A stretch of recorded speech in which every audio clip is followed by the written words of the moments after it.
Malaysia দাঁড়িয়ে যেতে 21 বছর লেগেছে। 2004 সাল থেকে তারা এভাবে দাঁড়াচ্ছে, এখন 25 সাল। 21 বছরে এই দেশটা দাঁড়িয়ে গেছে আজ বিশ্বের মানচিত্রে। আর আমরা 54 বছরেও দাঁড়াতে পারি নাই। শুধুমাত্র এই 1628 জন মানুষ ওমরের মতো বানানো দরকার। ইসলাম পন্থে যারা আছে, বিশেষ করে জামাত ইসলামী, আমি বিশ্বাস করি এদের এই 1628 জন মানুষই এরকম যোগ্য এবং সৎ আছে। কথা বলুন। তারা 2টা মন্ত্রী ছিল, 4 আনা দুর্নীতি পাওয়া যায়নি। 2টা মন্ত্রী, 4 আনা দুর্নীতি পাওয়া যায়। 350 উপজেলা চেয়ারম্যান ছিল, 1000-এর উপরে তাদের ইউনিয়ন চেয়ারম্যান ছিল, 1500-র উপরে মেম্বার ছিল। এতগুলো মানুষের জীবন সারা বাংলাদেশে আপনি একটু জরিপ চালান, 1 টাকা দুর্নীতি তাদের নেই। সাতক্ষীরার এক চেয়ারম্যান ইউনিয়নের, আমি নিজে দেখেছি, লোকটা 10টা থেকে 4টা পর্যন্ত কাজ করে ইউনিয়নে, আর বিকাল 4টা থেকে রাত 8টা পর্যন্ত তরকারি বিক্রি করে। আপনি আল্লাহর ওলি খোঁজার জন্য চলে যাচ্ছেন আটরশি, আল্লাহর ওলি খোঁজার জন্য চলে যাচ্ছেন বরিশাল, আল্লাহর ওলি খোঁজার জন্য চলে যাচ্ছেন সিলেটে। কে বলেছে আল্লাহর ওলি তো ওই লোকটা যে তার কর্মজীবনে সঠিক। জামাত ইসলামী বাংলাদেশের যে কোনো দোষ থাকতে পারে, মিথ্যা সত্য মিলিয়ে, কিন্তু এই দোষ এই দেশে কেউ দিতে পারে না যে জামাতের লোক মেরে খায়। এরা সাদাবাজি করে, কথা বলা লাগবে, গ্যারান্টি আছে এদেশে নেই।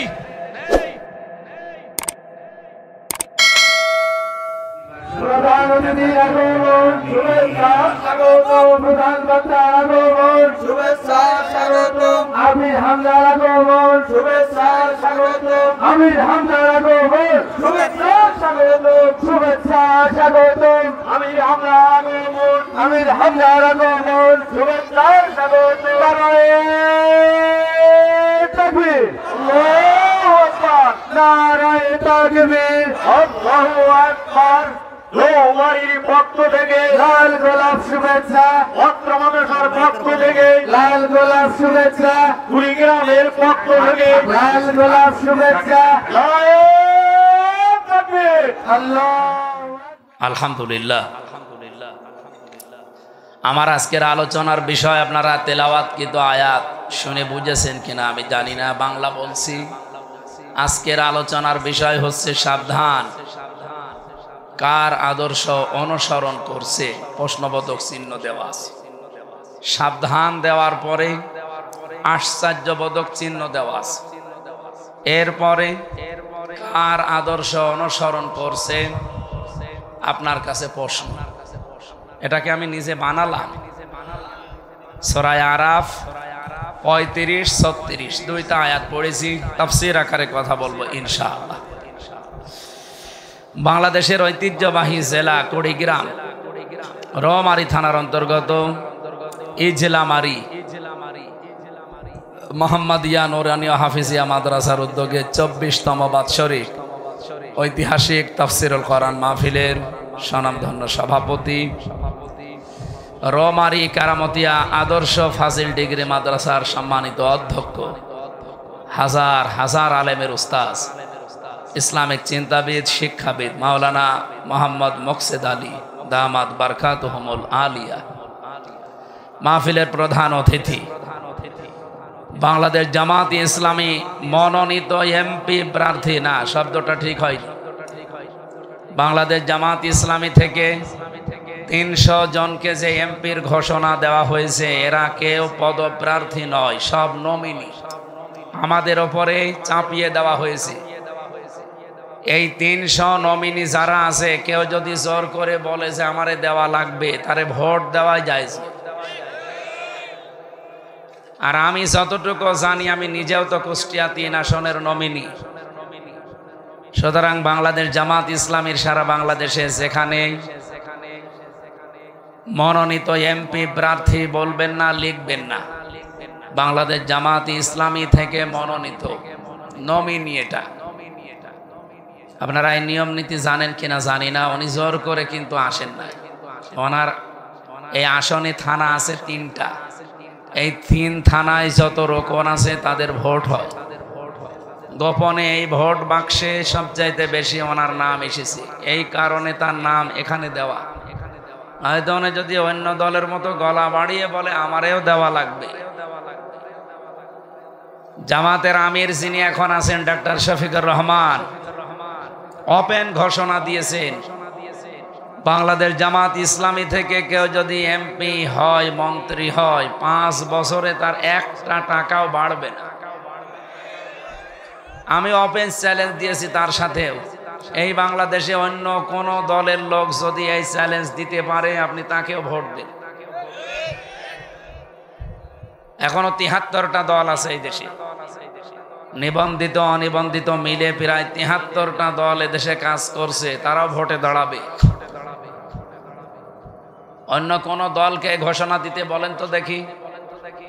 অনেক দলের লোক বলবে ও ছাতা এমপি দাঁড়াবে, কারণ এই রাস্তায় এসে 5 বছরে যদি আমার 1টা টাকা না বাড়ে আমি ও রাস্তায় যেয়ে করবো কি? আমার কুষ্টিয়ায় যিনি আছেন উনি ঘোষণা দিয়েছেন দরকার হয় 50 কোটি টাকা খরচ করব, তাও এই সিট আমার লাগবে। আমি মাঝে মাঝে মনে মনে প্রশ্ন করি যে 50 কোটি টাকা খরচ করবে কোন লাভের আশায়? কথা বোঝে? সুতরাং এমপি পদপ্রার্থী উনি নন, এমপি নমিনি। জামাত ইসলামী থেকে তাকে নমিনি বানিয়েছে। যদি এখন জামাত মনে করে না ওনারে দরকার নেই, অন্য কাউকে লাগবে, গোপন ব্যালটের মাধ্যমে যে ভোট হয় রোকনদের, যদি অন্য কারো নাম আসে কালকে ওনারে পাল্টিয়ে দেবে। এটা পাল্টিয়ে দিলে যদি মন খারাপ হয় ওনার সমস্যা আছে। কথা বোঝেন?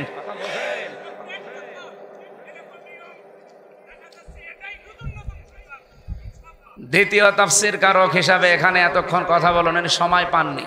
উনিও একজন আলোচক, মানের আলোচক। আমরা জানি মাওলানা হোসাইন মাহফুজ চুয়াডাঙ্গা থেকে এসেছে। আসলে আমি সেই ফজরের পর থেকে শুরু করে রাত 8টা-10টা পর্যন্ত এখন বাইরে থাকি। এই বাইরের জেলাগুলোতে আসাও আমার নিষেধ। আজকে আমি এসেছি ছুটি নিয়ে। আপনারা জানেন সে আগের সে নিয়ম এখন বাংলাদেশে আর নেই, যে সিলেক্টেড এমপি। কিছুই জানে না, ঘুমিয়ে আছে, সকালে শুনছে তো ওই এমপি। সেটা কি এখন আছে? এখন দুয়ারে দুয়ারে যাওয়া লাগছে, মানুষের ঘরে ঘরে, ডোর টু ডোর প্রতিদিন। আর আমার এলাকায় আমার আসনে 2টা থানা, 4.5 লাখ ভোট। চিন্তা করেন তো কি বড় এরিয়া। এই বিশাল এরিয়াতে প্রতিদিন এই সকাল থেকে সন্ধ্যা পর্যন্ত, এমনকি রাত 10টা-11টায় আমার বাড়ি আসা লাগে। 5টা, 6টা, 7টা, 8টা, 10টা করে প্রোগ্রাম। আমি এত দূর আসবো কি করি? আমি বলেছিলাম যদি আশপাশে কোনো জেলায় নিয়েও যান, এসার পরে তুলে দেবেন, অন্তত রাত 9:30, 10টায় যেন শেষ হয়ে যায়। বাড়ি যেয়ে ঘুমাবো, আবার সকালে আপনারা আমারে ফের নিয়ে চলেন। নয়তো এখানে যদি রাত 12টা বাজে বাড়ি যেতে, আবার সকাল থেকে তো শুরু। জালেমরা 3টা বছরে আমার এই শরীরের উপরে এমন কোনো 1 ইঞ্চি জায়গা নেই যেখানে টর্চার করে নাই। এই 3 বছরে ফাঁসির কন্ডেম সেলের ভেতরে, বিশেষ করে রিমান্ডে থাকাকালীন ওই মাটির নিচে আয়না ঘরে বহু টর্চার করেছে। এই জন্য শরীর স্বাভাবিক হতে আরো সময় লাগবে। তার উপরে যে বিশাল দায়িত্ব চাপিয়ে দিয়েছে সংগঠন, সততার সাথে আঞ্জাম দেওয়ার যে শরীর দরকার, আল্লাহ যেন ওই রকম সুস্থতা আমাকে দান করেন। উপস্থিত আছেন বিশেষ অতিথি জনাব আব্দুর রাজ্জাক, সহকারী অধ্যাপক হাফিজুর রহমান, ইসলামী আন্দোলন বাংলাদেশ চরমনাই পীরের যে দল আছে আমরা জানি, এই দল থেকে উনিও নমিনি। নাকি উনি জোর করে বলেছে আমার দেওয়া লাগবে? ইসলামপন্থী যারা আছে তাদের নিয়ম এইটাই, কিন্তু জেনারেল গুলো আমরা দেখি তারা এই পদ নেওয়ার জন্যে, এমনকি এই নমিনি হওয়ার জন্যে, পদপ্রার্থী হওয়ার জন্যে কমপক্ষে 50 কোটি টাকা তারা খরচ করে। এই নমিনেশন বাণিজ্য যেন আগামীতে কেউ আর করতে না পারে। কেউ করছে তার বাবার নামে, কেউ তার স্বামীর নামে, কেউ তার চাচার নামে, কেউ তার ভাইয়ের নামে। এটা যেন আগামী থেকে চিরতরে বন্ধ হয়ে যায়, এই জন্যই পিয়ার পদ্ধতি চাচ্ছে।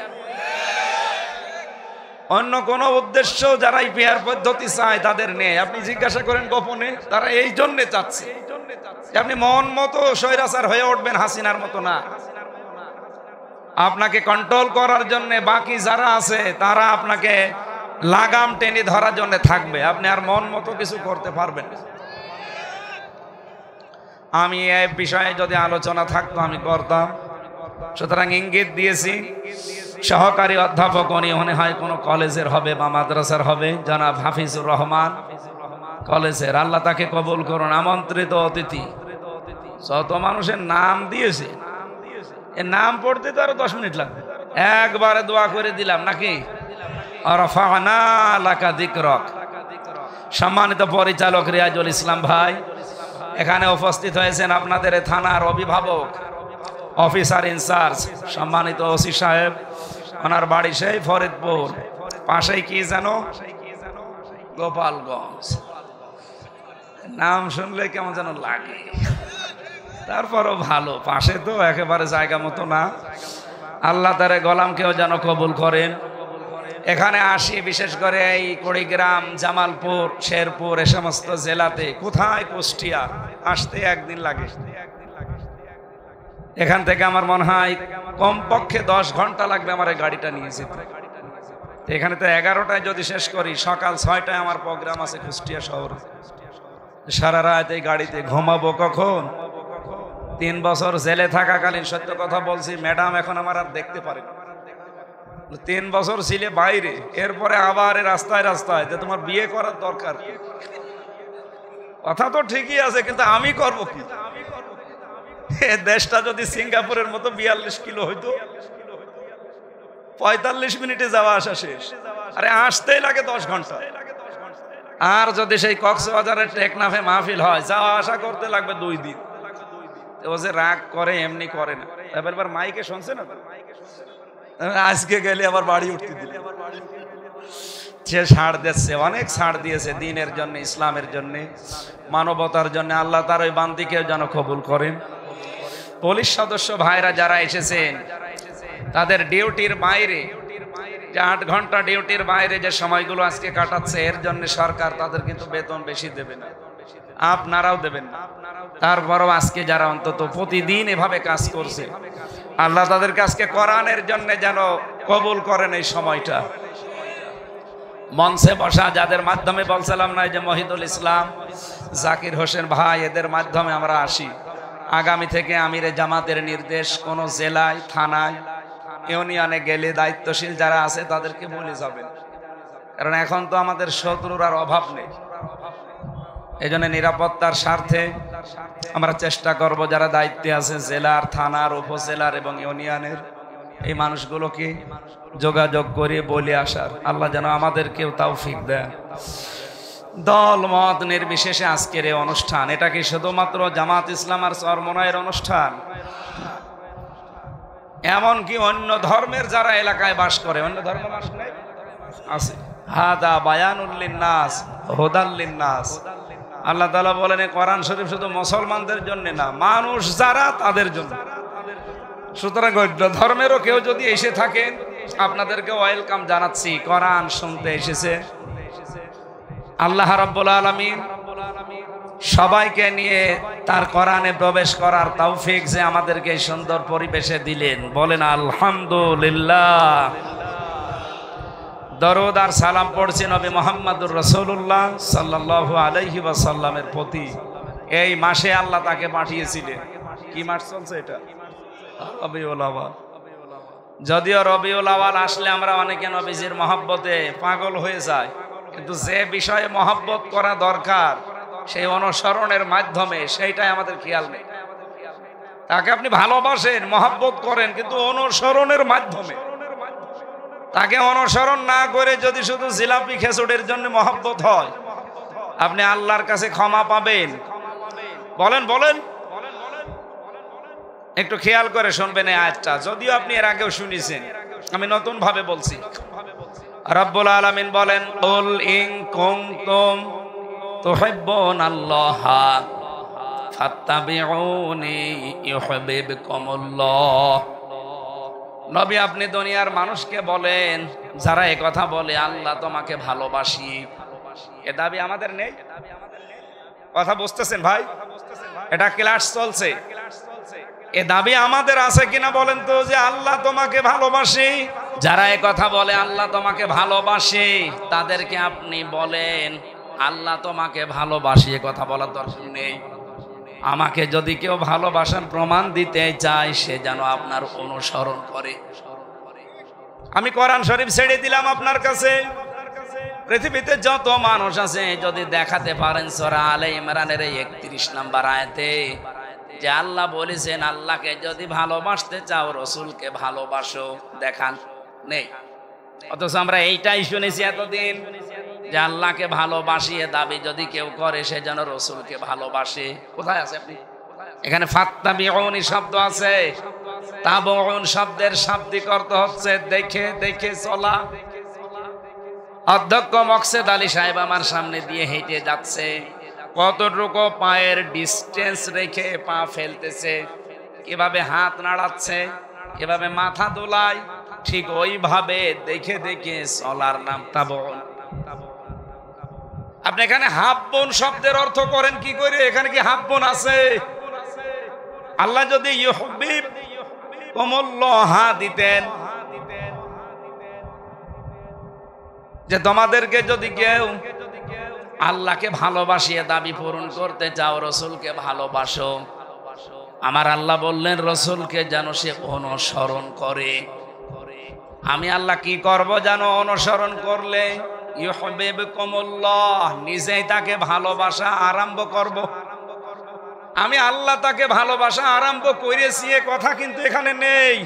এটা মজারে, বর্তমান, ভবিষ্যৎ, প্রেজেন্ট, ফিউচার। তার মানে এখান থেকে আল্লাহ আমাদেরকে শিক্ষা দিতে চান, আপনি যদি রাসূলুল্লাহকে অনুসরণ আরম্ভ করেন, আল্লাহ আপনাকে ভালোবাসা শুরু করবে। কি কথা বলেন না কেন? আর আল্লাহ যদি কাউকে ভালোবাসা আরম্ভ করে, তার পুরস্কার দুইটা, ওয়ায়াগফির লাকুম যুনুবাকুম। আপনার জীবনের একটা অপরাধও আল্লাহ রাখবে না। এই জন্য আল্লাহ জামবন না দিয়ে যুনুব দিয়েছেন। যত অপরাধ ছিল দুনিয়ায় সব আল্লাহ মাফ করে দিচ্ছে এবং দেবে। এক ফির এটাও মজারে। এবার আমার প্রশ্ন হচ্ছে, আপনি যে অনুসরণ করা আরম্ভ করবেন, তারপরে আল্লাহ আপনাকে ভালোবাসা শুরু করবে, আর ভালোবাসা শুরু হয়ে গেলে আপনাকে আল্লাহ মাফ করে দেবে। এ পর্যন্ত বুঝেছেন? এই জবাব দেওয়া লাগবে না? বোঝেননি? আমি জানি আপনি বোঝেন। আমার প্রশ্ন, আপনি যদি আল্লাহর ভালোবাসা আরম্ভ করতে চান, জীবনের সব অপরাধ মাফ করে নিতে চান, অনুসরণ করা লাগবে হামজাকে। কাকে? বলেন বলেন। এখন এই অনুসরণ কি আংশিক না পূর্ণাঙ্গ? আপনি নিজের দিকে তাকিয়ে বলেন।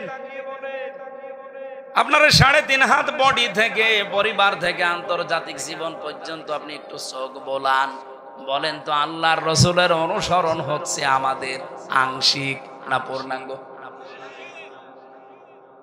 আপনার 3.5 হাত বডিতে রসুলের নিয়ম নীতি নেই, পরিবারে নেই, সমাজে নেই, অর্থনীতিতে নেই, রাজনীতিতে নেই, সংস্কৃতিতে নেই, বাকি জীবনের কথাগুলো বললাম না। আর যদিও কারো কিছু আছে, হয়তো শরীরে আছে, পরিবারে আছে, বাকি সমাজ থেকে আর নেই। কথা বোঝা যায়নি? তাহলে আংশিক অনুসরণ করলে আপনি জীবনে আল্লাহর ভালোবাসা পাবেন, আল্লাহ আপনাকে মাফ করে দেবে। এই হিসাবে আমার মনে হচ্ছে এই দেশে এখন আমরা অনেকেই আল্লাহর ভালোবাসা এখনো পাওয়াই শুরু করিনি। আল্লাহ আমাদেরকে এখনো ভালোবাসা আরম্ভ করেনি, কারণ আমার অনুসরণ হচ্ছে ঠিক, কিন্তু আংশিক, পূর্ণাঙ্গ না। এই পৃথিবীতে বহু মানুষের জীবনী আমি পড়েছি, তারা আল্লাহর রাসূলকে অনুসরণ করেছে, ভালোবেসেছে, কিন্তু আংশিক। নবীজির ভালোবাসা তাদের ছিল, অনুসরণও ছিল, কিন্তু আংশিক, পূর্ণাঙ্গ না। এই জন্য আল্লাহ তাদেরকে ভালোবাসে নাই, মাফও করে নাই। তারা সব জাহান্নামী। আবু লাহাব, আবু তালেব। আপনি কি মনে করেন তারা রসুলকে ভালোবাসতো না? আপনি আবু তালেবের জীবনী পড়ে দেখেন, নিজের ছেলে আলীর চাইতে নবীজি মুহাম্মদ রাসূলুল্লাহকেও ভালোবাসতো বেশি। এমনকি মুহাম্মদ রাসূলুল্লাহকে বলেছিল, তোমার ধর্ম তুমি প্রচার করো, যত বাধা আছে আমি দেখব। যদিও লোকটা মুশরিক। আর আবু লাহাব নিজের কাজের মেয়ে লোক বাড়িতে দাসী সোয়াইবিয়া নামে যে মহিলা তার বাড়িতে কাজ করত, শুধু নবীর জন্মের কথা তাকে শুনিয়েছে, আনন্দে খুশি হয়ে আঙ্গুল দুইটা দিয়ে মুক্ত করে দিয়েছে। যা, তার কিনে নেওয়া টাকা দিয়ে কাজের মেয়েকে এসে মুক্ত করে দিয়েছে। কত হাজার হাজার টাকা হতে পারে আপনি ভাবেন। ওই জামানায় গরু ছাগলের মতো মানুষ কিনতে পাওয়া যেত। কিনে নেওয়া মহিলাকে সে আজাদ করেছে রসুলের সুসংবাদ শুনে জন্মের। আপনি তো এত কিছু দিতে পারেননি। তারা রসুলকে ভালোবেসেছে, অনুসরণ জীবনে কোনো না কোনো জায়গায় করেছে, কিন্তু পূর্ণাঙ্গ না, আংশিক। এই জন্য দুইজনকে আল্লাহ ভালো তো বাসেই নাই, মাফও করে নাই, জান্নাতেও দেবে না। সিস্টেম অপর পৃষ্ঠায় দেখুন, আরো দুইজন চাচার জীবনী পড়েছি, হযরতে আমির হামজা, হযরত আব্বাস রিদওয়ানুল্লাহি তাআলা আলাইহিম আজমাইন। এই দুইজন চাচা নবীকে ভালোবাসতো জান প্রাণ দিয়ে এবং অনুসরণও করেছে পূর্ণাঙ্গ। এজন্য আল্লাহ এই দুইজন চাচাকেও ভালোবেসেছেন এবং তাদেরকে মাফও করে দিয়েছেন। তাদের নামে কোরআনের আয়াত নাযিল হয়েছে, রাদিয়াল্লাহু আনহুম ওয়া রাদু আন। আল্লাহ যেমন তাদের উপরে খুশি, তারাও আমার আল্লাহর উপরে খুশি ছিল। জোরে বলেন সুবহানাল্লাহ। ও কুড়িগ্রামবাসী, বড় ভালোবাসি আপনাদেরকে। নিজের বিবেকের সাথে এখনই মিলিয়ে সিদ্ধান্ত নেওয়া লাগবে যে আজকে থেকে আমার অনুসরণ হবে শুধুমাত্র আংশিক না, পূর্ণাঙ্গ। কথা বলেন না কেন? যেই রসুলের কথা মতো নির্দেশ মতো দাঁড়িয়ে রেখেছি, যার কথা মতো নির্দেশ মতো দস্তরখানা বিছিয়ে খাবার খাই, তার নির্দেশ মতো আমি রাজনীতি করলেও ইসলাম দিয়ে করব। এটা শুধুমাত্র এই সামিয়ানা পর্যন্ত শেষ। রবিউল আউয়াল মাস এসেছে, চলেও যাচ্ছে। এই শিক্ষাগুলো আমাদেরকে দিতে এসেছিল যে অনুসরণ করবা না, শুধু ভালোবাসায় গদগদ হয়ে জিলাপি আর খিচুড়ি খেয়ে শেষ করে দিবা না, তার পূর্ণাঙ্গ অনুসরণের সিদ্ধান্ত নিয়ে মাঠে নেমে পড়ো। আপনি যদি পূর্ণাঙ্গ সিদ্ধান্ত নিতে না পারেন, আল্লাহর কসম, আল্লাহ আপনাকে এখনো ভালোবাসা কিন্তু শুরু করেনি। কারণ এখানে আল্লাহ মাজি দেয়নি, অতীতের শব্দ দেয়নি, পাস্ট দেয়নি, দিয়েছে মোজারে, বর্তমান, ভবিষ্যৎ, প্রেজেন্ট, ফিউচার। যখন আপনি আরম্ভ করবেন তখন আল্লাহ শুরু করবে। আমি নিজের দিকে তাকিয়ে মাঝে মাঝে ভাবি, হ্যাঁ, আমার মাথা থেকে পা পর্যন্ত হয়তো রাসূলুল্লাহর নিয়ম নীতি আছে, পরিবারেও হয়তো আমি কম বেশি মানতে পারছি, কিন্তু সমাজে গেলে আমার আর নিয়ন্ত্রণ নেই। অর্থনীতিতে গেলে আমি আর পারছি না, সমাজনীতিতে গেলে আর পারছি না, রাজনীতিতে গেলে আমি আর পারি না। অথচ আমি ভরসা করে বসে আছি, আল্লাহ যখন বানিয়েছে, কালেমা যখন পড়েছি, জান্নাতে একদিন যাবই। আল কাজ্জিসু মান দানা নাফসাহু ওয়া আমিলা লিমা বাদাল মাউতি ওয়ালা আজিজু মান আতবা নাফসাহু হাওয়াহা ওয়া তামান্না আলাল্লাহ। রাহু তিরমিজি। হযরতে আনাস থেকে বর্ণিত, বিশ্বনবী জানিয়েছেন, ওই লোকটাই তো বুদ্ধিমান যে আখিরাতের জন্য কাজ করে আর ভরসা করে আল্লাহর প্রতি। নির্বোধ বোকা ওই লোকটা যার আখিরাতের কোনো চিন্তা ভাবনা নেই, কাজ নেই, আন্দাজে ভরসা করে আছে আল্লাহর উপরে। এ দেশে নেই এরকম মানুষ। আর খালি বিশ্বাসী, এই যে কালেমা যখন পড়েছি, জান্নাত একদিন যাবই। কে বলেছে আপনাকে? যে হাদিসটা শুনে আমরা অনেকে আশায় বুক বেঁধে আছি যে মান ক্বালা লা ইলাহা ইল্লাল্লাহ ফাদাখালাল জান্নাহ। কোনদিন হাদিসের ব্যাখ্যাটা দেখেছেন? নবীজি কি বলতে চায়? আল্লাহর নবী বলেন, যে ব্যক্তি লা ইলাহা ইল্লাল্লাহ বলবে সে জান্নাতে চলবে। না চলে গেছে? না, দাখলা এটা মাসি অতীতের শব্দ, পাস্ট এটা। কিন্তু আমি এ পর্যন্ত না, আমার শব্দ হচ্ছে এখানে ফাটা। ফা যদি নবীজি না দিতেন, আমি ওই হাদিস দিয়ে ওয়াজ করে এখনই সব জান্নাতে পৌঁছিয়ে দিতাম যে লা ইলাহা ইল্লাল্লাহ যে ব্যক্তি পড়বে সে জান্নাতে চলে গেছে। ফাটা দিয়ে আমিও ঝামেলায় আছি। হযরত ওমর জিজ্ঞাসা করেছিলেন, ইয়া রাসূলুল্লাহ, এই কথাকে আপনি বলেছেন মান ক্বালা লা ইলাহা ইল্লাল্লাহ ফাদাখালাল জান্নাহ। নবীজি বললেন নাআম, হ্যাঁ আমি বলেছি। বিশ্ব নবীকে হযরত ওমর ওই দিনই জিজ্ঞাসা করেছিলেন, হে নবী, আপনি তো লা ইলাহা ইল্লাল্লাহ দাখালাল জান্নাহ বলতে পারতেন, ফাদাখালা বললেন কেন? এ ফাটা কি? ওই দিনই নবীজি সাহাবায়ে কেরামের সামনে তিনি ব্যাখ্যা দিয়েছেন, এই ফা মানে আইয়ুহাসিরা মা হারামাল্লাহ। ফায়ের ব্যাখ্যা হচ্ছে পৃথিবীতে যে ব্যক্তি লা ইলাহা ইল্লাল্লাহ পড়েছে আর এর ভেতরে যে হালাল বস্তুগুলো আছে আঁকড়িয়ে ধরে আর হারাম যা আছে ছেড়ে দেয়, এই লোকটাই জান্নাতে চলে গেছে। আপনি লা ইলাহা ইল্লাল্লাহ পড়বেন, এদিকে আবার সুদের সাথে কাজ কারবার। লা ইলাহা ইল্লাল্লাহ পড়বেন, আপনার মেয়ে আপনার বেটার বউ চলে বেপরদায়, আপনি লা ইলাহা ইল্লাল্লাহর হারাম কাজ মানেন। নিজের কথার সাথে আপনি নিজেই ধোঁকাবাজি করছেন। এখানে লা ইলাহা ইল্লাল্লাহ বলার পরে জান্নাতে মাস্ট বি আপনি যাবেন যদি এর উপরে টিকে থাকতে পারেন। আর আমার মনে হয় সেই টিকে থাকার পরিবেশ অনেকে আমরা চেষ্টা করলেও পারি না, কারণ বাংলাদেশে সে পরিবেশ নেই। এক কথা বলেন এখানে, এই 54 বছর চলছে, আজও আপনি 100 ভাগ টিকে থাকার চেষ্টা করলেও পারবেন না। এই যে টুপিটা দেখতে মনে হচ্ছে খুব সুন্দর, মাথায় দিয়েছি ভালোই লাগে, কিন্তু এর ভেতরে সুদ আছে। এখন যদি বলেন হুজুর আপনার টুপিতে সুদ, দালার ওয়াজ শুনে করবো কি, বাড়ি চলে গেলাম। আমি সুদের টাকা দিয়ে টুপিটা কিনি নাই। এই টুপিটা যে ফ্যাক্টরিতে তৈরি হয়েছে, ওই ফ্যাক্টরির মালিক ব্যাংকের কাছ থেকে লোন নিয়েছে, আর ব্যাংক তো লোন এমনি এমনি দিয়ে দেয়। বলেন বলেন,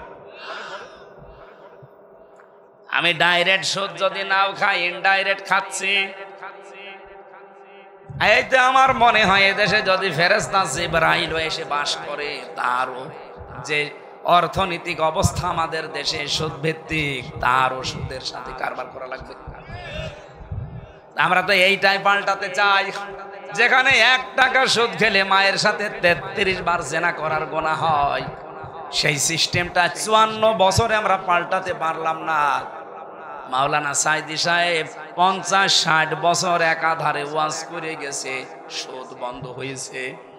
বলেন বলেন, সুদ বন্ধ হতো যদি আল্লামা সাইদির মতো 151 জন কোরআন বুকে নিয়ে সংসদে ঢুকতে পারত। সুদ বন্ধ হতো, সুদের বাপ বন্ধ হতো।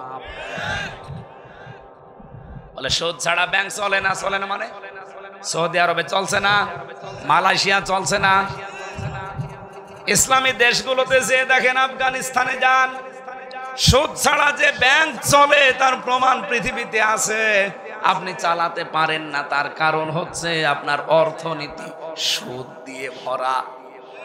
এদেশে যদি সত্যি এবার 151 জন এমপি কোরআনে কারিম বুকে নিয়ে যেতে পারে, সংসদের প্রথম অধিবেশনে তারা নামাজ এবং যাকাতের বিল আনবে। কুড়িগ্রাম সহ বাংলাদেশের 64 জেলাতে আমির হামজারে আর কোনদিন ভাই নামাজ পড়ো সলিমদ্দি এ কথা বলা লাগবে না। সলিমদ্দি নামাজ পড়বে, ওর বাপ দাদাও পড়বে। যাকাত মানুষ নিজের দায়িত্ব নিয়ে দিয়ে আসবে, নয়তো ওর পরের দিন মামলা হবে। ভালো ভালো কাজগুলো তারা আইন পাশ করে জারি করা হবে, অন্যায় কাজগুলো অবৈধ কাজগুলো আইন পাশ করে বন্ধ করে দেওয়া হবে। তখন ওসি সাহেবদের মতো যারা আছে 8 ঘন্টার পরিবর্তে 16 ঘন্টা ডিউটি আর করা লাগবে না। 8 ঘন্টার ডিউটি আমার মনে হয় কমে 4 ঘন্টা হয়ে যাবে। খলিফাতুল মুসলিমিন হযরতে ওমর, তিনি প্রধান বিচারপতি, হযরতে আবু বকর সিদ্দিক হচ্ছে দেশের দায়িত্বে রাষ্ট্রপতি। 1 বছর পার হয়ে গেছে, কেউ একটা মামলা নিয়ে আসে না। একটা কেস করবে যে ওনার কাছে না, কেউ আসে না, কোনো বিচার নেই। হযরত ওমর যে বললেন, আবু বকর সিদ্দিক আপনি তো দেশের দায়িত্বে আছেন, আমিরুল মুমিনিন, খলিফাতুল মুসলিমিন, এক কাজ করেন, প্রধান বিচারপতির যে পদটা আছে এটা বাদ দিয়ে দেন, কারণ বেকার বেকার আমার ভাতা দিয়ে বেতন দিয়ে কোনো লাভ নেই। কেন? 1 বছর আমি দায়িত্বে আছি, এই 12টা মাসের ভেতরে একটা মামলা আমি পাইনি, তে আমি কি বিচার করব? কেউ আসেও না, আমার মামলাও নেই, খালি আমি বসে থাকি। হযরতে আবু বকর বললেন, ওমর একটা বারের জন্য কি চিন্তা হয় না তোমার যে 1 বছর তোমার কাছে কোনো মামলা আসলো না কেন? মনে বলছে, হ্যাঁ আমি চিন্তা করে দেখেছি যে এই দেশের দায়িত্বশীল মানুষটা এত সৎ। কি সৎ ছিল? আমি একটা হাদিস পড়েছিলাম না, ইদা কানা উমারাউকুম খিয়ারুকুম, যখন দেশের দায়িত্বশীল মানুষগুলো সৎ হবে, তারা নেককার হবে, ওয়াগনিয়াউকুম সুমাহাউকুম, যখন দেশের ধনী মানুষগুলো দানশীল হবে, ওমরুকুম শুরা বাইনাকুম, আর সব কাজ যখন পরামর্শের ভিত্তিতে করা হবে, ফাজাহারুল আরদি খায়রুল লাকুম মিন বাতনিহা, তখন কবরে যাওয়া লাগবে না, এই জমিনটাই তোমার জন্য জান্নাতের মতো হয়ে যাবে। ওয়াইদা কানা উমারাউকুম শিরারুকুম, যখন দেখবে দেশের দায়িত্বশীল মানুষগুলো, নেতাগুলো এরা খারাপ চরিত্রের, এই বাংলাদেশে এমপি হোস্টেল থেকে মেয়েদের কান্নার আওয়াজ আসে, এটা কি বাস্তব না অবাস্তব? ওয়াগনিয়াউকুম বখালাউকুম, দেশের ধনী মানুষগুলো যখন কৃপণ হয়ে যাবে, ওয়াউমুরুকুম ইলা নিসাইকুম, যখন দেশের সব কাজ মেয়েদের পরামর্শের ভিত্তিতে করা হবে, আস্তাকান রান্নাঘর থেকে সংসদ পর্যন্ত মেয়েদের পরামর্শের বাইরে আপনি কিছু করতেই পারেন না।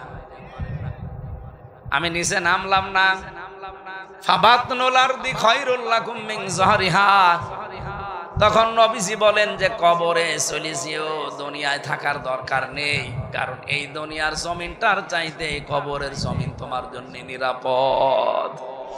আমার তো মনে হচ্ছে সেই সময়ের ভেতরে আমরা আছি। কথা বলে না কেন?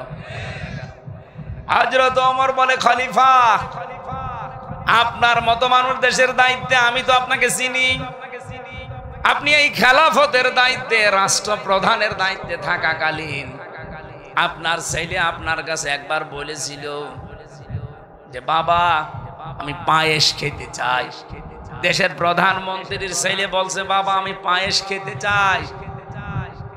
মায়ের কাছে যাবার পরে মা বলছেন, এই মাসের বেতনটা একটু আগে আগে নিয়ে আনবেন।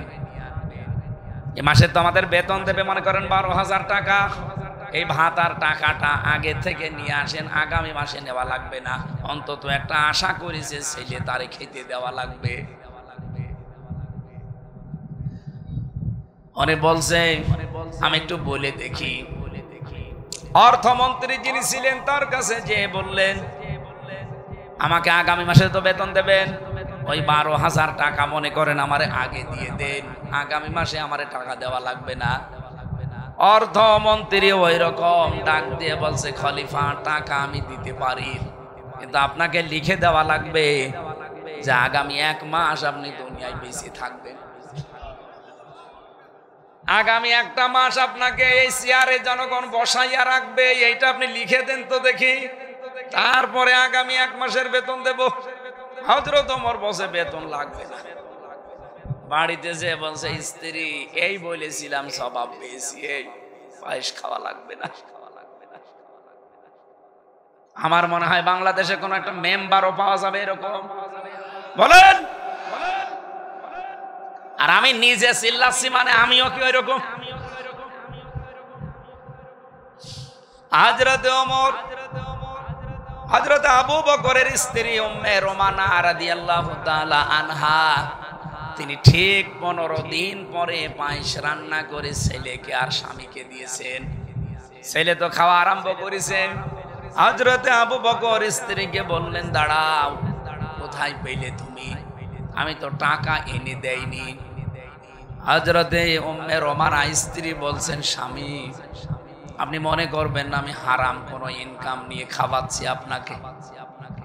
আপনি যে প্রতিদিন যে টাকা আমাকে দেন হাত খরচের জন্য, ওখান থেকে আমি এক মুষ্টি করে চাউল তৈরি রাখতাম, গমের আটা জব। 15 দিন তুলতে তুলতে প্রায় 2 কেজি হয়ে গেছে। এটা পাশের বাড়িতে একজনের কাছে বিক্রি করে ওইটা দিয়ে পায়েস বানিয়েছি। এটা হালাল টাকা। হযরতে আবু বকর সিদ্দিক ছেলেকে বললেন, জনমের খাওয়া খাও। নিজের খাবারটা স্ত্রীকে দিয়ে বললেন, তুমি খেয়ে নাও, আমি গেলাম। কোষাধ্যক্ষ যিনি ছিলেন, অর্থমন্ত্রী যিনি ছিলেন, তাকে বললেন, আগামী মাস থেকে আমার বেতন যেহেতু 12,000, 10,000 টাকা দিলেই হবে। কারণ আমি হিসাব করে দেখলাম আমার স্ত্রী 10,000 টাকা হলেও সংসার চালাতে পারে। এই 2,000 টাকা আমি উদ্বৃত্ত নিয়ে জনগণের কাছ থেকে কিয়ামতে কি জবাব দেব? হযরত ওমর বললেন, খলিফা আপনার চরিত্র তো আমি জানি, আপনি কোন পর্যায়ের মানুষ। আপনার মতো মানুষ দেশের দায়িত্বে আছে। আমার মনে হয় এটা শুধু ইতিহাসের পাতায়, হাদিসের পাতায় পড়েছি, এই বাংলাদেশে আমরা নিজের চোখেও দেখেছি। মাওলানা মতিয়ার রহমান নিজামী এর জ্বলন্ত প্রমাণ। একজন মন্ত্রী, আপনি বসেন, মেম্বার না, চেয়ারম্যান না, ভাইস চেয়ারম্যান না, উপজেলা চেয়ারম্যান না, মেয়র না, এমপি না, উনি মন্ত্রী। অথচ এখনো পর্যন্ত পাবনায় যে দেখেন ওনার বাড়িটা চারিদিকে মাটির দেওয়াল দেওয়া, উপরে টিন দেওয়া। আমার কুষ্টিয়া মিরপুর ভেড়ামারার জামাত নমিনি যাকে বানিয়েছে জনাব আব্দুল গফুর, আল্লাহরে বান্দা, ধনী মানুষের সন্তান, ইসলামী আন্দোলন করতে করতে আল্লাহরে বান্দা এখন একেবারে প্রায় নিঃস্ব হয়ে গেছে। একটা বাড়ি আছে মিরপুরে, কুষ্টিয়ায়, বাড়িটা যে রং করবে সেই টাকাটাও তার নেই। অথচ উনি এমপি নমিনি, উপজেলা চেয়ারম্যান ছিলেন 3 বার, ইউনিয়ন চেয়ারম্যান ছিলেন 3 বার, মেম্বার ছিলেন 3 বার। কত হয়? আরে ভাই, একবার মেম্বার হলেই তো তার 10 বছর কিছু করা লাগে না। আর সে 5 নং 45 বছর একাধারে জনগণের প্রতিনিধি। বাড়িতে রং করবে, সে টাকা নেই। ইয়ানত আমার কাছে নাই জেলা 15,000 টাকা, আর ওনার কাছে নাই 150 টাকা। একটা উপজেলা চেয়ারম্যান একবার হলে যে বাজেট আসে, আমি তো নিজে এই সমস্ত বিষয়গুলো একটু হ্যান্ডেলিং করে দেখেছি তাদের সাথে। জীবনে কিচ্ছু করা লাগে না, আর একবার হয়ে গেলেই হাজার হাজার লক্ষ লক্ষ টাকা বাজেট আসে। তার মাধ্যমে একটা ব্রিজ যদি মেরিয়ে দেয়, আল্লাহু আকবার।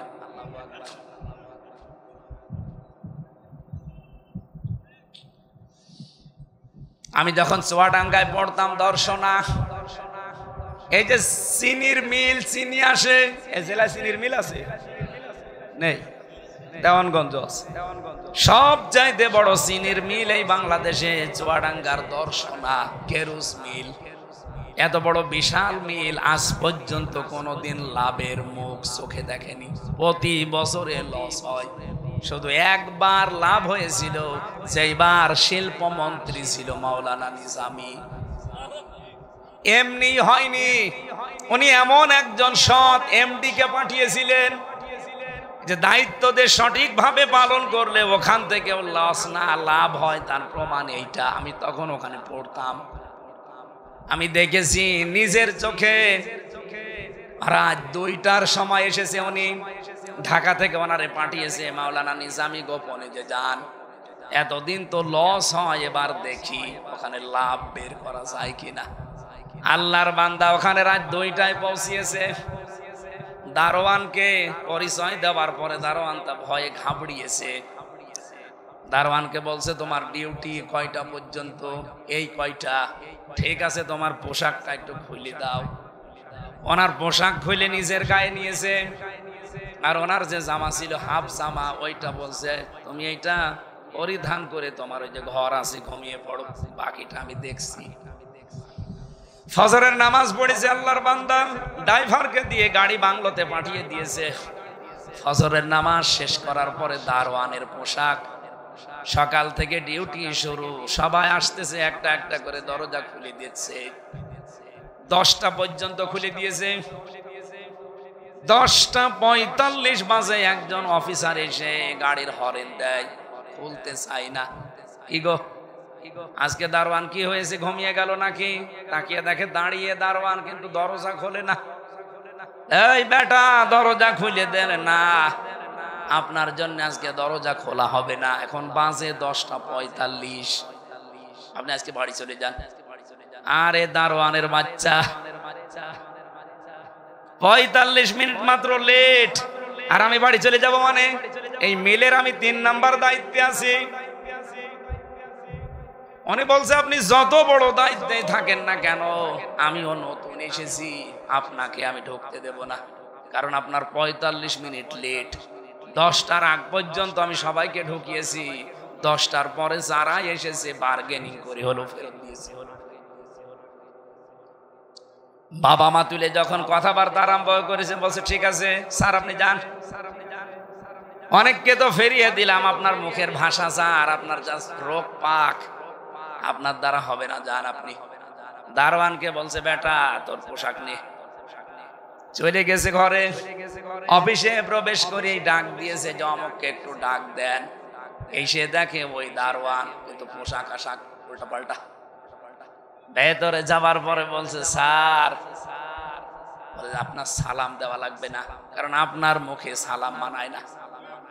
সালাম আমরা যার কাছ থেকে পেয়েছি সেই মুহাম্মদুর রাসূলুল্লাহ জীবনে কোনোদিন কাছে ফাঁকি দেয়নি।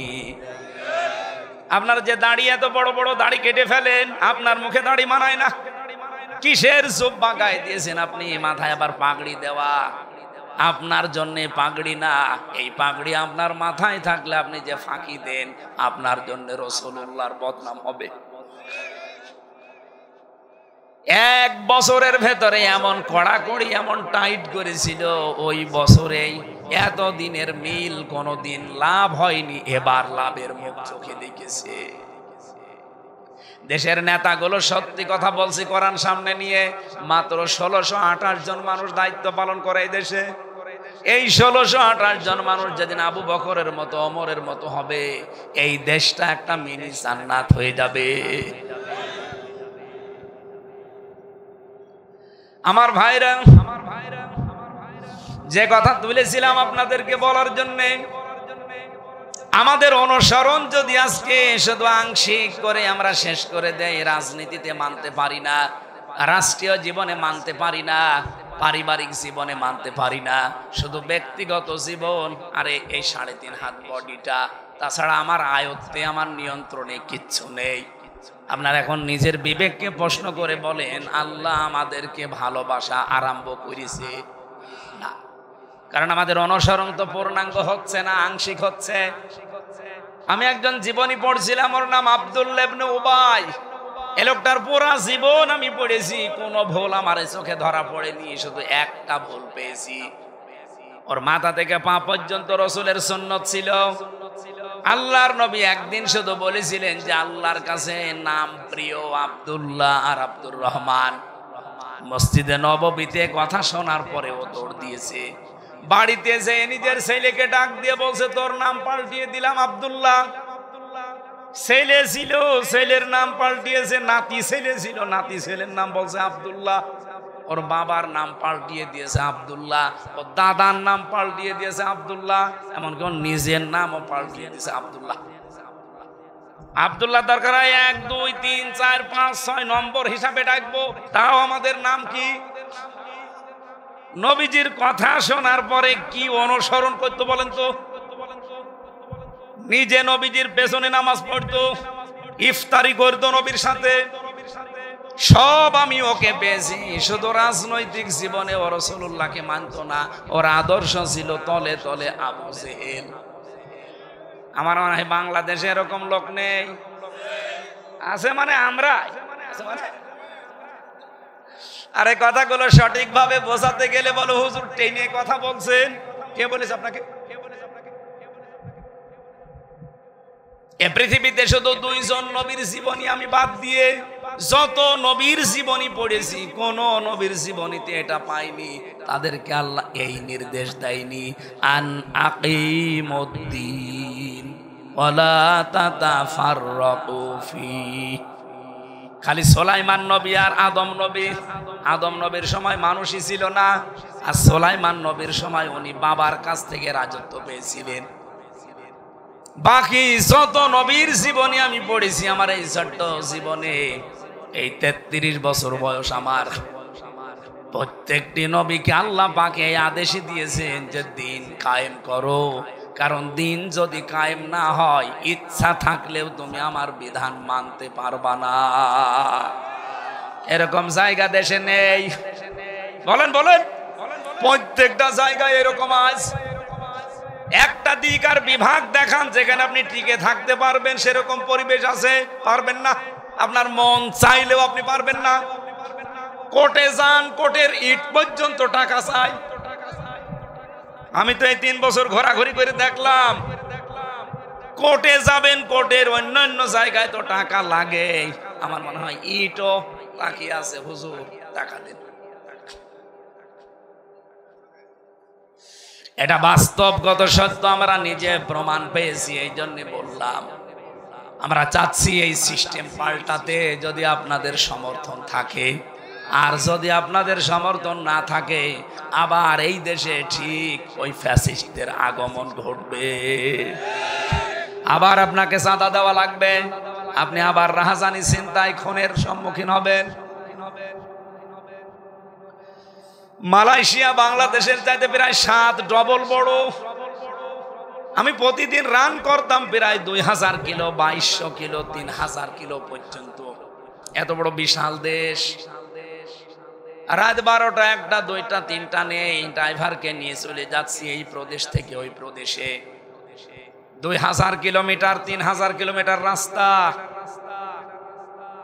মরুভূমির ভেতরে, চারিদিকে শুধু পাহাড় আর জঙ্গল, কিচ্ছু নেই, একটা মানুষের কোনো দেখা নেই। 40 কিলো, 50 কিলো, 100, 200 কিলো যাওয়ার পরে একটা 2টা ঘর বাঁধে, শরীর সমসম করে ওঠে। ড্রাইভার আমারে বারবার বলছে, হুজুর কোনো ভয় নেই, শুধু আল্লাহকে ভয় পাবেন, সামনে কেউ আসবে না। সুবহানাল্লাহ বলতে পারেন না? চলাফেরা করে কি শান্তি বলেন তো, যে আল্লাহর ভয় ছাড়া কোনো ভয় নেই? আপনার কাছে চাঁদা চাওয়া তো দূরের কথা, ছয়া কারো বলবে না, দয়া করো বলবে না। আর আপনি এখান থেকে কুষ্টিয়া মাত্র 300 কিলোমিটার পথ। এই 300 কিলো যেতে আমার কমপক্ষে 10 জায়গায় গাড়ি তো এমনি থামানোই লাগবে, যদিও নিরাপত্তার জন্য। বাকি যদি আল্লাহর কোনো ওলি ধরে, আমার কর্ম শেষ। ওনারা ধরলে তো চা খাওয়ার জন্য অন্তত 500-1000 টাকা দিলে ছাড় পাবো। আর যদি ওরা ধরে, এই জেল থেকে বের হওয়ার পরে একবার যাচ্ছিলাম লক্ষ্মীপুর থেকে, আমি তো গাড়িতে উঠেই পেছনে ঘুমিয়ে পড়ি। হঠাৎ দেখি ড্রাইভার আমারে ডাকতেছে, হুজুর রাস্তায় গাছ ফেলা। ওঠার পরে কাজ খুলে দিলাম, মুখ বাঁধা, শুধু চোখ দেখা যাচ্ছে কালো কাপড় দিয়ে, এত বড় বড় ছুরি।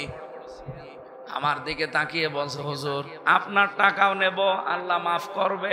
আরে শয়তান, তাড়াতাড়ি, এত বড় ছুরি, যা ছিল সব দিয়েছি। আমারে বলছে, হুজুর এত দূর কুষ্টিয়ায় বাড়ি যাবেন, তেলের টাকা মাখা আছে? বললাম না, সবই দিয়েছি। বের করে বলছে, তেল কিনে নিয়ে যান, কাজে লাগবে। 1-2 কিলো আসার পরে ড্রাইভার বলছে, হুজুর ডাকাতে ধরলো, তাতে কি? ডাকাত হলেও ইমানদার ডাকাত। মাত্র কয় কিলো হবে? 300-350 কিলো পথ কুষ্টিয়া থেকে। এতটুকু যেতে আমার কত টেনশন মনের ভেতরে কাজ করছে। 2200-3000 কিলোমিটার রান করেছি, একটা চিন্তা মনের ভেতরে আসে নাই। শুধু এতটুকু ড্রাইভার অভয় দিচ্ছে যে আল্লাহ বাদে কোনো ভয় আপনার সামনে নেই। তারপরেও তো মালয়েশিয়াতে, সিঙ্গাপুরে ইসলাম আছে। ইসলামের কিছু নিয়ম তারা পালন করে, এতেই এত বড় শান্তির আবাস তারা তৈরি করে ফেলেছে। আজ 54 বছরও আমরা পারলাম না, একটাই কারণ, এইটা জায়গা মতো আজও নিয়ে যেতে পারি না। একটু মনে চায় না যে এটা একটু জাগতো জায়গা মতো, দেখি কেমন লাগে। কারা কারা যান দেখি, লিল্লাহে তাকবীর। এই দেখেন তো, হাত তোলেনি কে?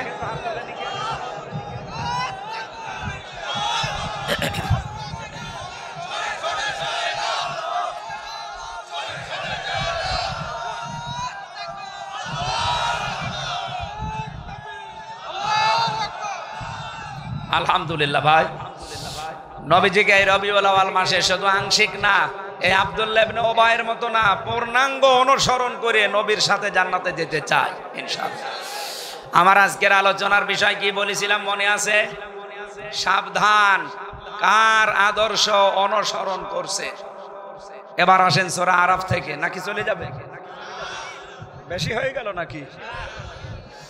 সূরা আরাফ তাফসীর করতে হলে উসুলে তাফসীরের মূল নীতি আছে 15টা। যারা মুফাসসির এখানে আছে, যারা তাফসীর পড়ায়, এর 15টার ভেতরে 13 নাম্বার একটা কায়দা আছে যে কোনো আয়াত থেকে তাফসীর করতে হলে তার আগের আয়াত পরের আয়াতের সাথে সম্পর্ক কি, এটা আপনাকে আগে জানা লাগবে। এটা মূল নীতির ভেতরে পড়ে। 2 নম্বরে, 1 নম্বরে শুদ্ধ তেলাওয়াতের ভেতরে আসি, আমরা পড়েছি। এরপরে মাতৃভাষায় অর্থ, এটা আমরা করব। 3 নম্বরে ঐতিহাসিক প্রেক্ষাপট, শানে নজুল। এরপরে ব্যাখ্যা, ওই আধুনিক ব্যাখ্যা দেওয়া লাগবে, মানধাত আমলের ব্যাখ্যা বাদ। এখন আধুনিক ব্যাখ্যা দেওয়া লাগবে কি দরকারে আয়াত থেকে, একটা একটা করে এভাবে তাফসিরে ফি জিলালিল কোরআন সাজ্জাদ কুতুব রহমাতুল্লাহ আলাইহি প্রায় 15টা দিয়েছে। তাহলে আমরা দেখি সূরার নামকরণের ভেতরে আছে এটা। সূরার নাম যেহেতু সূরা আরাফ, কি বললাম? আরো জোরে বলেন, আরাফ। এর শাব্দিক অর্থ হচ্ছে পরিচিত হওয়া প্রাচীর।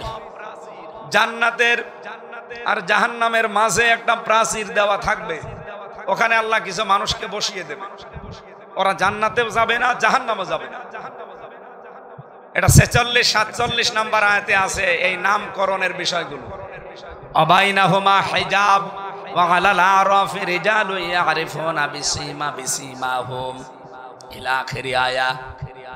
রব্বুল আলামিন বলেন, এমন কিছু মানুষকে আমি আরাফ নামক এই প্রাচীরের উপরে দাঁড় করিয়ে দেব, এরা জান্নাতেও যাচ্ছে না, জাহান্নামেও যাবে না। নবীজি কিন্তু শেষে আর বলেননি যে এই মানুষগুলো যাবে কোথায়। কুড়িগ্রামবাসী আপনার নিজের দিকে এবার তাকিয়ে বলেন তো, আল্লাহ যদি এই প্রাচীরে আমাকে আপনাকে দাঁড় করিয়েই দেয়, জান্নাতও পাবেন না, জাহান্নামেও যাবেন না, ওখানেই বসে থাকা লাগবে।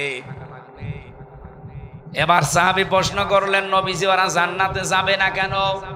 বিশ্ব নবী বলেন, একটা মাত্র কারণ, ওদের সব ভালো ছিল, মায়ের সাথে আর বাবার সাথে সম্পর্ক ভালো ছিল না। এরকম সন্তান দেশে নেই?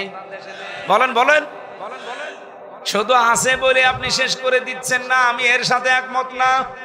বাংলাদেশের কোন সন্তান যত খারাপ হোক, ও কোনো দিন চাবে না যে বিয়ের পরে আমার মা বাবা আমার থেকে দূরে চলে যাক, আলাদা হয়ে যাক, বৃদ্ধাশ্রমে থাকুক, না, কোনোদিন চাই না। এটা চাওয়ার পেছনে যারা ভূমিকা পালন করে তারা হচ্ছে আপনার বউ। এলাকায় মনে হয় এখনো শুরু হয়নি। সম্মানিতা মা বোন যারা এসেছেন, আপনারা খালি আমাকে দোষারোপ করেন যে হুজুর আমাদের পেছনে শুধু লেগে থাকে। আপনাদের ভালোবাসি আমি বেশি। ভালো করে শোনেন, প্রত্যেকটা সন্তান তার মায়ের সাথে বাবার সাথে জড়িয়ে থাকা জিনিসকে বেশি ভালোবাসে। এই জন্য মানুষের স্বভাবই এইটা। আমার এই 33 বছর, এরপরও আমি বাড়িতে গেলে আমার মায়ের আঁচল ধরে থাকি। আমার মার কাছে আমি এই 33 বছরের সারা দেশ পরিচিত আমির হামজা না, আমি সেই ছোট্ট হামজায় আছি। কি কথা বলে না কেন? আপনি দেখেছেন যে 90 বছর মায়ের বয়স, 70 বছর ছেলের বয়স, মায়ের চাইতে ছেলে মাত্র 20 বছরের ছোট। এত বড় মুরব্বী ছেলেকে মা ধরে ছড়াচ্ছে, দেখেননি? এই যে থাপ্পড় মারে মা, ছেলেকে, এটা কি আসলে থাপ্পড় না মায়া মহব্বত? এই মায়ের কাছে যত বড় ছেলেই হোক, 70 কেন, ওই ছেলের বয়স যদি 80 বছরও হয়, তাও মনে করবে আমার সেই ছোট্ট মকসেদ আলী আছে। পৃথিবীর প্রতিটা সন্তান তার মায়ের সাথে বাবার সাথে জড়িয়ে থাকা জিনিসকে বেশি ভালোবাসে। এই জন্য বৌমা যারা এসেছেন পুত্রবধূ, তাদেরকে বলবো, যদি স্বামীর সত্যিই মন পেতে চান, যদি সত্যিই মনে করেন যে স্বামী আমাকে মন থেকে ভালোবাসুক, তাহলে আপনি এই স্বামীর মায়ের, আপনার শাশুড়ির মেয়ে হয়ে যান। যত কাছাকাছি থাকতে পারবেন, তার খেদমত যত বেশি করবেন, তার সাথে যত মিশে থাকতে পারবেন, তত বেশি আপনি স্বামীর কাছে দামি। আর যদি মা বাবার সাথে সম্পর্ক আপনার ভালো না থাকে, শাশুড়ির সাথে যদি দাঁড় কোমড়ার মতো সম্পর্ক হয়, এই ছেলেটা হয়তো আপনার ওই সন্তানের কারণে, ছেলে মেয়ের কারণে আপনাকে কিছু বলতে পারে না, কিন্তু মনে মনে সে মানসিক রোগী হয়ে যায়। এরকম রোগী আছেন কারা? হাত তোলেন তো। এই এলাকা তো ভালো, অনেক ভালো।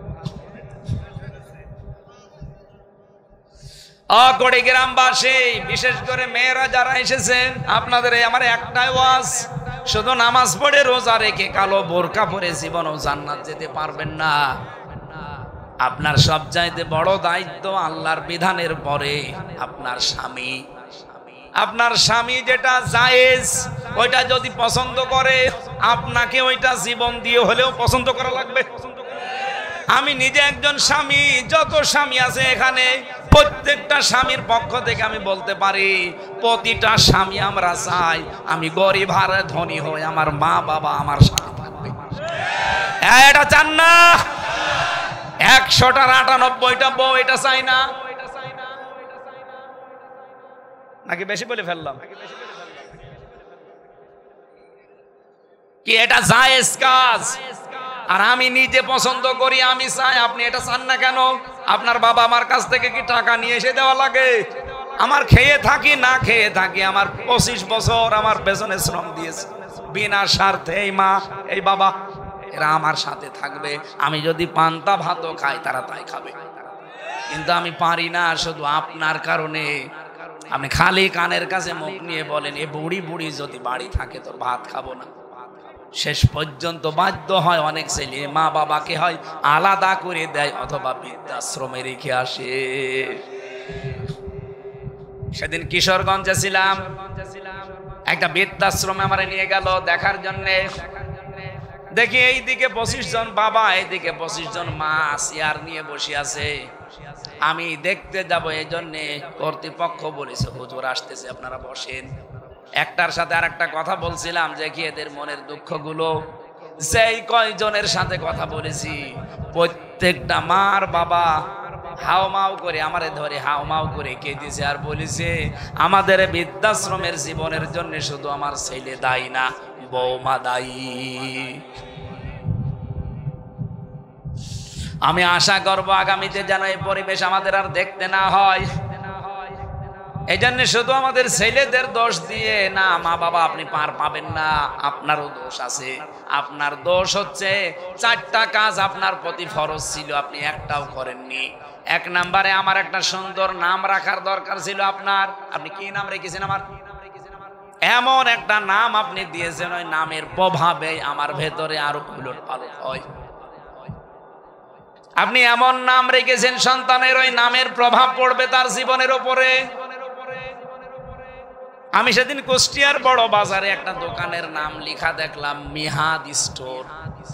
দোকানদারকে বললাম কি লিখেছেন? বলছে হুজুর আমার ছেলের নাম মিহাদ রেখেছেন কেন? বলছে কোরআন শরীফ পড়তে গিয়ে পেলাম বিসাল মিহাদ। বিসাল মিহাদ মানে কি? জাহান্নামের নিকৃষ্ট স্থান। কত মানুষ ছেলের নাম ওল্টু, বল্টু, ছেন্টু, ফান্টু, আগুন, পানি, বাতাস, কত কিছু লাগে। ছেলের নাম রেখে দিয়েছেন ডেঞ্জার। ডেঞ্জার মানে কি? বিপজ্জনক। তো বড় হয়ে বিপজ্জনক হবে। আর তারপর এলাকা বর্ডার এলাকা, দাদারের কাছ থেকে সব ভালো ভালো জিনিস আসতেছে। আমাদের এই দেশ থেকে লোহা, তামা, সোনা, রূপা সবগুলো পাচার হয়ে যায়, আর দাদারা আমাদের জন্য হাদিয়া পাঠায় বাবা, ডাল। নাকি এটা বর্ডার এলাকায় আসে না? মুসলমানের সন্তান যারা, আমি অন্য ধর্মের কথা বাদ দিলাম, যেহেতু আমাদের দেশে অন্তত আইনও আছে মাদকের বিরুদ্ধে, জিরো টলারেন্স, এরপরেও কোরআনে কারিমে আমার আল্লাহ তিনবার ধাপে ধাপে আয়াত নাজিল করে মদকে হারাম ঘোষণা দিয়েছেন। এই মাদককে রব্বুল আলামিন জানিয়েছেন, ইয়া আইয়ুহাল্লাযীনা আমানু ইন্নামাল খামরু ওয়াল মাইসিরু ওয়াল আনসাবু ওয়াল আজলামু রিজসুম মিন আমালিশ শাইতান। ঈমানদারেরা, তোমাদের জন্য 4টা কাজ বিশেষ করে হারাম করে দিলাম। এই যে জুয়া খেলা, এরপরে মদ, এরপরে মানুষের যে ভাগ্য, তীর মেরে ভাগ্য অথবা হাত দেখায় অনেকে হাতে কি আছে, এরকম 4টা কাজ আমি তোমাদের জন্য হারাম করে দিলাম। শুধু হারাম না, এগুলো হচ্ছে রিজসুম মিন আমালিশ শাইতান, শয়তানের ঘৃণিত কাজ। এই মাদক, এটা শয়তান পর্যন্ত ঘৃণা করে। শয়তানও যেটা ঘৃণা করে সেটা অনেক মুসলমানের ছেলেরা করছে। বলেন, কিয়ামতের দিন দুনিয়ায় যতটুকু মদের সাথে আপনি জড়িত থাকবেন, অতটুকু পরিমাণে রক্ত পুষ গরম করে আপনাকে আল্লাহ খাওয়াবে। শুধু খাওয়ালেই তো হয়ে যায় না, কোরআন বলছে এটা মুখের ভেতরে দেওয়ার সঙ্গে সঙ্গে যত কিছু পেটের ভেতরে আছে সবগুলো নাড়ি ভুড়ি পায়খানার রাস্তা দিয়ে সব বের হয়ে যাবে। আশা করছি এই সমস্ত কাজে যদি কোনো মুসলমানেরা থাকেন, এই মুহূর্তে জীবনের মতো তওবা করে ফিরে আসেন। আপনার জন্য প্রশাসনের রাত দিন ঘুম হারাম হয়ে যাচ্ছে। কি দায় পড়েছে তাদের আপনি খারাপ হয়ে গেলে? দায়িত্ব এতটুকু যে রাষ্ট্র তার দায়িত্ব দিয়েছে, তারা হিমশিম খেয়ে যাচ্ছে। আশা করছি আপনি আজকে থেকে ফিরে থাকার চেষ্টা চালাবেন। আল্লাহ কবুল করুন, আমিন। তাহলে আরাফ নামক স্থানে আল্লাহ জাহান্নামে দেবে তাদের যারা মা বাবার অবাধ্য সন্তান। 2 নম্বরে তারা জাহান্নামেও যাবে না। জাহান্নামে যাবে না কেন? নবীজি বলেন, এই মানুষগুলো আর যাই করুক জমিনে দিন কায়েম করার জন্য তাদের চেষ্টা প্রচেষ্টা ছিল সর্বাগ্যে। সুতরাং দিন কায়েমের জন্য যদি আপনার চেষ্টা থাকে, আর যাই হোক আপনি জাহান্নামে যাবেন না। কিন্তু দিন কায়েমের কথা বললে এই পৃথিবীতে সবচাইতে বেশি মন খারাপ হবে, খারাপ লাগবে, কষ্ট পাবে, রাগ করবে কারা? কাবুর আলাল মুশরিকিনা মা তাদউহুম ইলাইহি। সূরা সূরা 13 নম্বর আয়াতের শেষের দিকে আছে প্রায়। আল্লাহ পাক বলেন, হে নবী, আপনি যেদিকে ওদেরকে ডাকেন যে দিন কায়েম করো, ব্যক্তি পরিমাণ সমাজ রাষ্ট্রে আল্লাহর বিধান প্রতিষ্ঠা করো, এটা বললে তো সব চাইতে বেশি খারাপ লাগে মুশরিকদের। এই বাংলাদেশের 64 জেলার 630টা থানায় আমি কম বেশি গেছি, যেখানে এই দিন কায়েমের কথা বলেছি এত বছর, কোন মুসলমান রাগ করে নাই। করেছে যারা, এই আয়াত দ্বারা বোঝা যায় তারা কোনো না কোনো শিরিকে লিপ্ত, তারা মুশরিক। কথা বলেন। দিন কায়েমের কথা শুনলে রাজনীতির গন্ধ খোঁজে, দিন কায়েমের কথা শুনলে হুজুরের উপরে রাগ করে তারা। ওরা আর মুসলমান নেই, ওরা মুশরিক। এজন্য আল্লাহ কাবুর আলাল মুশরিকিনা দিয়েছেন মা তাদউহুম ইলাই। আপনি যেদিকে ডাকেন ওদিকে তো সবাই আসবে না, মন খারাপ করে থাকবে তারা যাদের ভেতরে শিরিক আছে। আর শিরিক যারা করে তারা কি? বলেন বলেন। এই 1 তারিখের জরিপ পেয়েছিলাম, আজকে 2 তারিখ না, 31 তারিখের, 31শে আগস্টের একটা জরিপ পেয়েছি। এই বাংলাদেশের 18 কোটি মানুষের ভেতরে মাত্র 7 কোটি 20 লাখ মানুষ চাই, এর 100 ভাগ মানুষ বলতে বাধ্য হবে আমরা দিন কায়েম চাই।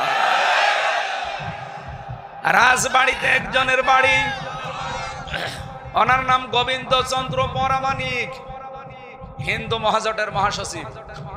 লোকটা কয়েকদিন আগে ঘোষণা দিয়েছে বাংলাদেশে 54 বছর তো ছাতা বহু কিছু দেখলাম, এবার আমরা এই দেশের রাষ্ট্রীয় ব্যবস্থায় ইসলামকে দেখতে চাই। এমনকি সে সরাসরি নাম ধরেই বলেছে যে আমরা জামাত ইসলামীকে দেখতে চাই।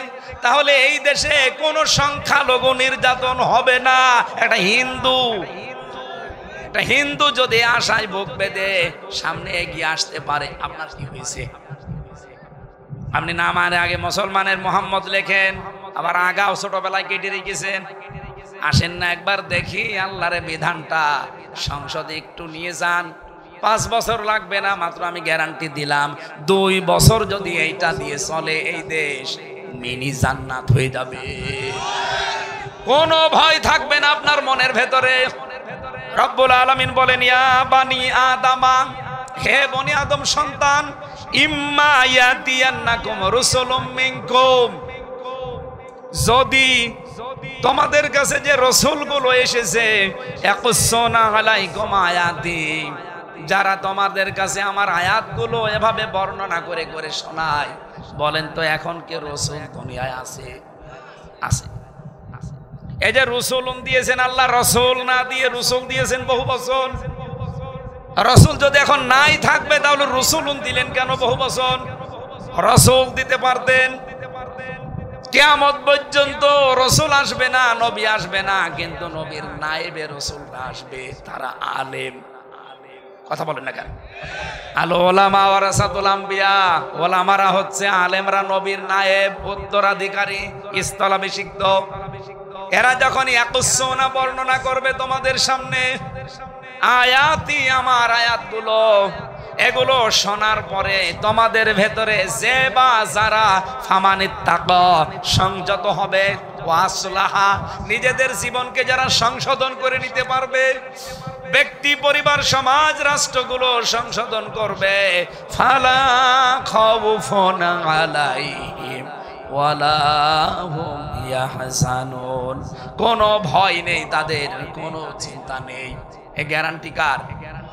এই গ্যারান্টিটাই আমরা দেখতে চাই। বহু মানুষের কথা আমরা শুনেছি, কিন্তু কথা মতো কাজ পাইনি। বাবা কথা দিয়েছিল, চাচা কথা দিয়েছিল, স্বামী কথা দিয়েছিল, এই কথা বলেন না কেন? কোরআনের কথায় এরকম ভেজাল আছে, আছে। আহ্বান জানাচ্ছি সবাইকে, এটা রেকর্ড হচ্ছে, সারা দেশে যাচ্ছে। এবার একটু আপনি দেখার জন্য হলেও দেখেন, টেস্ট করি। আমরা তো গ্যারান্টি দিচ্ছি 5 বছরও লাগবে না। মালয়েশিয়া দাঁড়িয়ে যেতে 21 বছর লেগেছে। 2004 সাল থেকে তারা এভাবে দাঁড়াচ্ছে, এখন 25 সাল। 21 বছরে এই দেশটা দাঁড়িয়ে গেছে আজ বিশ্বের মানচিত্রে। আর আমরা 54 বছরেও দাঁড়াতে পারি নাই। শুধুমাত্র এই 1628 জন মানুষ ওমরের মতো বানানো দরকার। ইসলাম পন্থে যারা আছে, বিশেষ করে জামাত ইসলামী, আমি বিশ্বাস করি এদের এই 1628 জন মানুষই এরকম যোগ্য এবং সৎ আছে। কথা বলুন। তারা 2টা মন্ত্রী ছিল, 4 আনা দুর্নীতি পাওয়া যায়নি। 2টা মন্ত্রী, 4 আনা দুর্নীতি পাওয়া যায়। 350 উপজেলা চেয়ারম্যান ছিল। 1000-এর উপরে তাদের ইউনিয়ন চেয়ারম্যান ছিল। 1500-র উপরে মেম্বার ছিল। এতগুলো মানুষের জীবন সারা বাংলাদেশে আপনি একটু জরিপ চালান, 1টা টাকা দুর্নীতি তাদের নেই। সাতক্ষীরার এক চেয়ারম্যান ইউনিয়নের, আমি নিজে দেখেছি, লোকটা 10টা থেকে 4টা পর্যন্ত কাজ করে ইউনিয়নে, আর বিকাল 4টা থেকে রাত 8টা পর্যন্ত তরকারি বিক্রি করে। আপনি আল্লাহর ওলি খোঁজার জন্য চলে যাচ্ছেন আটরশি, আল্লাহর ওলি খোঁজার জন্য চলে যাচ্ছেন বরিশাল, আল্লাহর ওলি খোঁজার জন্য চলে যাচ্ছেন সিলেটে। কে বলেছে? আল্লাহর ওলি তো ওই লোকটা যে তার কর্মজীবনে সঠিক। জামাত ইসলামী বাংলাদেশের যে কোনো দোষ থাকতে পারে, মিথ্যা সত্য মিলিয়ে, কিন্তু এই দোষ এই দেশে কেউ দিতে পারে না যে জামাতের লোক মেরে খায়, এরা চাঁদাবাজি করে।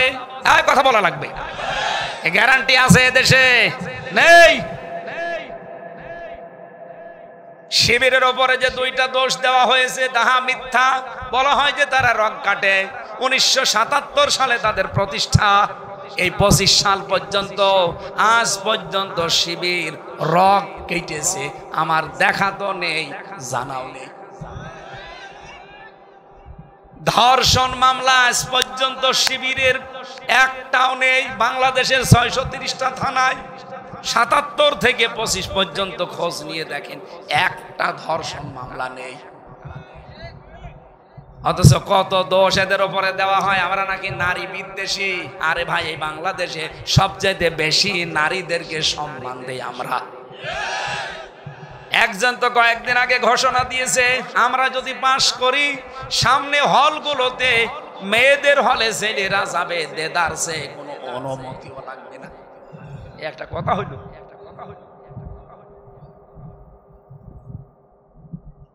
ইসলাম যদি এবার যেতে পারে, রাত 12টা নেই, সকাল 10টা নেই, মেয়েদের হলে আপনি পুরুষ মানুষ কোন কারণে যাবেন বলেন? একটা ষড়যন্ত্র করে এটা লাগাতে চেয়েছিল। আচ্ছা, শরীফার গল্প তো এমনি দেয়নি, দিয়েছে এই কারণে। ওইটা যদি সত্যি, আমার মনে হয় হাসিনা যদি না পালাতো এতদিন ওইটা এই দেশে চলতো। সারাদিন একজন বলছে আমি শরীফ, ঠিক আছে, রাত 10টার পরে বলছে আমার কেমন যেন শরীফা লাগছে। ও যতই শরীফা লাগুক, ওর মাল মশলা শরীরে যা আছে জীবনেও শরীফা হবে, ও শরীফই থাকবে।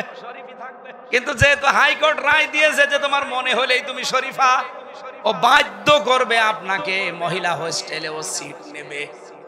যেই হোস্টেলে আপনার মেয়ে আছে, আপনার বোন আছে, আপনার ফুফু আছে। বলেন তো, এই সমস্ত মেয়েদের ভেতরে শরীফ থেকে যে লোকটা শরীফা হয়েছে, ও যদি যায় ঠিক থাকবে? যখন আপনার মেয়ে আপনার সামনে আসবে অবৈধ সন্তান নিয়ে পেটে, কিচ্ছু বলতে পারবে না। এইটা চাচ্ছিল, আর এগুলো সব করছিল দাদাদের প্রেসক্রিপশন অনুযায়ী। আল্লাহ আমাদেরকে বাঁচিয়েছে। এমনকি ষড়যন্ত্র করে 5 এবং 8 এর বৃত্তি পরীক্ষা থেকে 100 মার্কের কোরআন হাদিস ছিল, সেইটা অলরেডি এই 15 বছরে তুলে দিয়েছে। আমরা চাই আবার ওইটা সংযুক্ত করা হোক। চান না আপনারা? ছেলে মেয়েগুলোকে যদি ওইভাবে গড়ে তুলতে না পারেন দিনের শিক্ষা দিয়ে, ওনারা আইন পাশ করে পাহারা দিয়ে জীবনও ঠিক রাখতে পারবে না। বাধ্য হবে আপনার সন্তান কিছুদিন পরে আপনাকে হয় মাদকের মামলায় আপনি সহ সন্তান ছেলে যাবেন, অথবা আপনাকে বৃদ্ধাশ্রমে রেখে আসবেন। আমরা আশা করছি আমাদের শিক্ষা ব্যবস্থা 1 থেকে মাস্টার্স পর্যন্ত 100 মার্কের কোরআন যেন দেওয়া হয়।